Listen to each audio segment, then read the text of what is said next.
बच्चों, आज फिर हम वर्बल रीजनिंग के अंतर्गत अक्षर श्रृंखला से संबंधित प्रश्नों को हल करेंगे। तो ये आप पहले भी वीडियोस देख चुके हैं।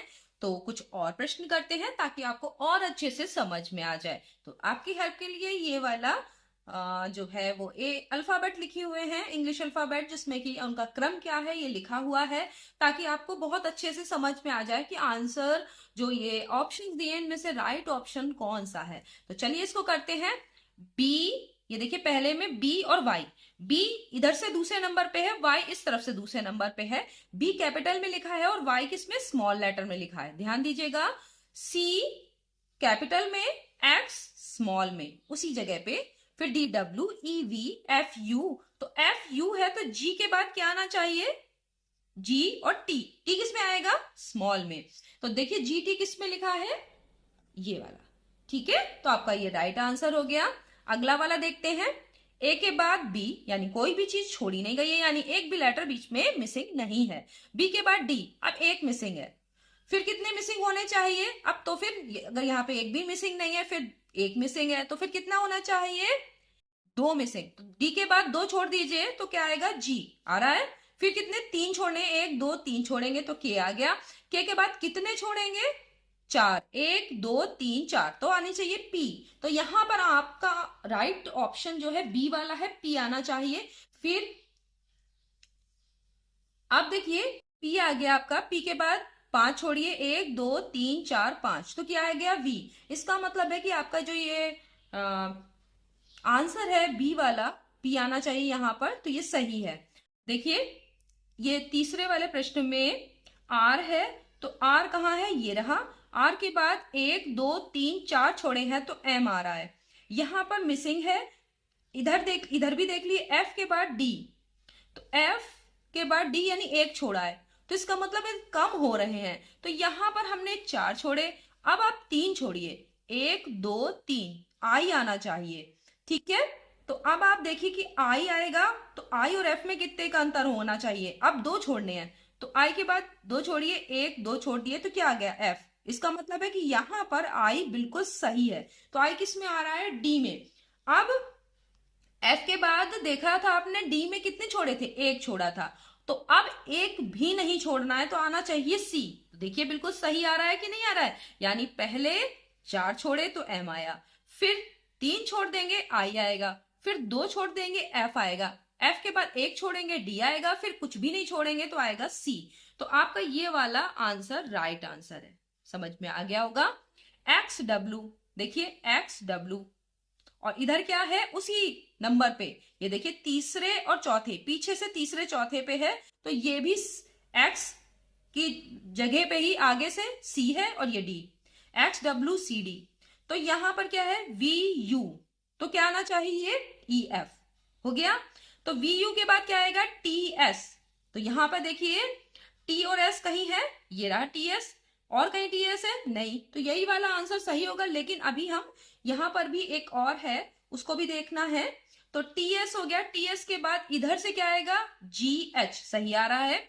फिर टी एस के बाद आर क्यू इस तरफ से है, तो क्या होगा, जी एच के बाद आई जे, तो देखिए इसमें आई जे भी आ रहा है। तो आपका ये दोनों जो क्वेश्चन मार्क थे वो इससे, ऑप्शन जो आपका सी है उससे फिल हो रहा है, तो ये सही हो गया।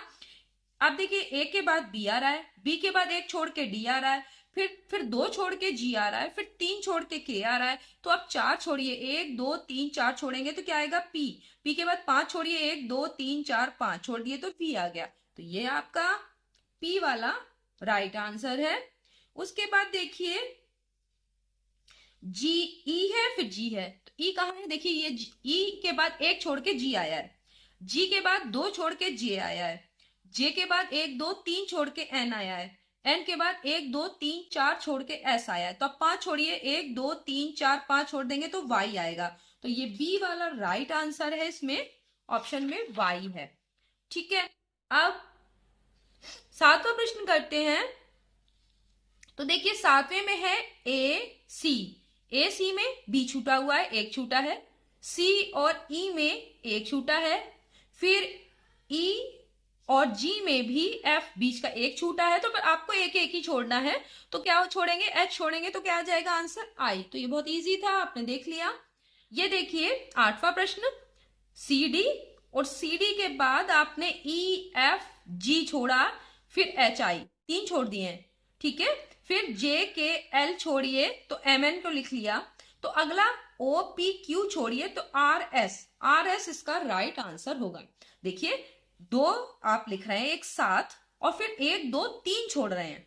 तो इसमें भी देखिए एच आई के बाद भी 1 2 3 छोड़े तो एम एन आ गया। तो ओ पी क्यू 3 छोड़ देंगे तो आर एस आपका राइट आंसर है। समझ में आ गया होगा। बी डी, एक छोड़ के दोनों को साथ में लिखा, देखिए सी बीच का छोड़ दिया, बी डी लिखा है, फिर है एक छोड़ा, फिर एफ और एच लिखा है। अब ये भी देखिए सी, बी और डी में सी को छोड़ा है, ठीक है, बी डी लिखा, फिर ई छोड़ दिया, एफ और एच लिखा है, जी को छोड़ दिया, फिर क्या छोड़ा, आई छोड़ा, जे और एल को लिखा, बीच में के छोड़ा, फिर अब क्या होगा, एम को छोड़ा, एन और पी लिखा, बीच में ओ छोड़ा। अब क्यू को छोड़ेंगे, ठीक है, क्यू को छोड़ेंगे, आर लिखेंगे और बाद में क्या लिखेंगे, टी, बीच में एस को भी छोड़ देंगे। तो आर टी इसमें आंसर है, ये वाला हो गया। देखिए कैसे कैसे कर रहे हैं, एक एक छोड़ते चल रहे हैं और बीच में भी एक एक छोड़ रहे हैं। एनपी, देखिए एनपी के बीच में ओ है, फिर क्यू छोड़ देंगे तो आर, और टी के बीच में एस है, इसे भी छोड़ देंगे तो आर टी आपका राइट आंसर हो जाएगा। एन ओ ए, इसमें भी आप देखिए कि इसमें 3 अलग अलग हैं। तो एन पी और आर, देखिए एन के बाद पी कैसे आएगा, एक छोड़ के, फिर आर आ रहा है एक छोड़ के, फिर एक छोड़ के क्या आएगा, टी। तो यहां आने से टी किसमें सबसे पहले है, यानी यही वाला आंसर सही है। फिर भी आप चेक कर लीजिए, ओ के बाद आ रहा है क्यू, तो क्यू के बाद आ रहा है एस, यानी एक एक छोड़ा जा रहा है, ओ और क्यू में पी को छोड़ा जा रहा है, पी और देखिए ओ और क्यू में पी छोड़ रहे हैं, और क्यू और एस में हम आर छोड़ रहे हैं। तो आगे आगे क्या होगा, एस के बाद हम टी छोड़ देंगे तो अब क्या आएगा, यू। तो देखिए इसमें यू भी आ रहा है। फिर यहां वाला तीसरे में देखिए ए, फिर बी, फिर सी, तो आगे आना चाहिए डी, तो ये भी डी भी आ रहा है। तो देखा आपने 10 सवाल आपने कितनी आराम से कर लिए। और अगर आपके पास आपको ये याद हो, आपके पास ये हो, तो आप कितनी अच्छे से अक्षर श्रृंखला है उसके क्वेश्चंस को बहुत आसानी से कर लेंगे। नेक्स्ट वीडियो में हम देखेंगे कि किस प्रकार से वर्ण श्रृंखला के क्वेश्चंस को हम बहुत ही इजीली एक ट्रिक के थ्रू कर सकते हैं। तो वो ट्रिक सीखेंगे।